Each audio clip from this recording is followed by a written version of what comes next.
ये 50 रुपए के नाम हमारे लिए दे हैं। अच्छा और 10 रुपए के नाम तुम्हारे लिए। अच्छा तुम जाओ हमारा मौसी है। और गाने की फरमाइश है। अरे झुलनी झकोर घर बैठे जुड़ाए पराती सही न जाए।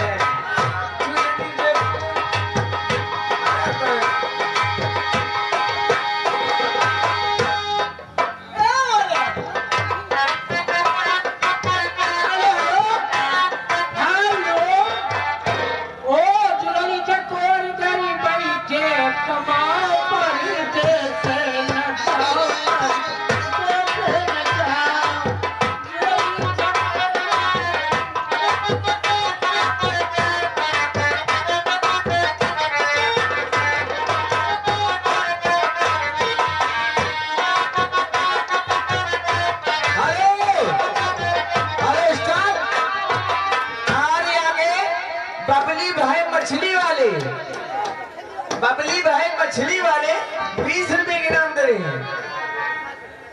अरे यार कट्ठा आलू नहीं कर रहा था यहाँ हम कोट खाए। हेलो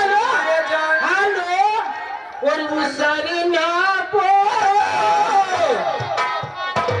हम कोच खाए चटनिया ये जान। कोच खाए चटनिया जान।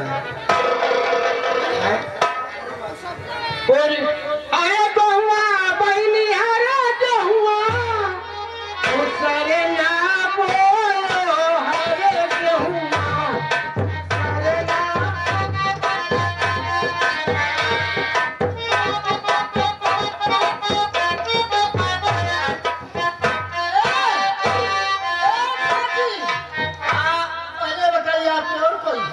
का हमारे घूटा ना सका। चोरी ने घर में आपसे ये पूछ रही हूँ आपके और कोई भाई है? काहे हमसे काम न चलेगा। आप बड़े लंबे इसी में लंबे बना जाओ नील डाउन बना जाओ।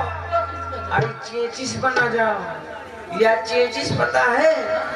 लंबे तो हो बहुत छोटे या चेचिस 12 वोल्टेज के मशीन चलावत है। अच्छा आओ का हप्पा बेलत है। काम बताओ काम बता। अपने भाई साहब को बुलाइए। अरे तुमका तो मारिन डाली हम एक कह दे इन हम ना खत्म हो जाए। ओ भाई या बताओ का खाती। अरे मोर भाई संजय से नहीं बढ़ाई हुआ था का होए। बुलाइए अपने भाई साहब को। हाँ बुलाई। आपसे मेरा काम नहीं चलेगा। ओ भैया मैं वहां पर से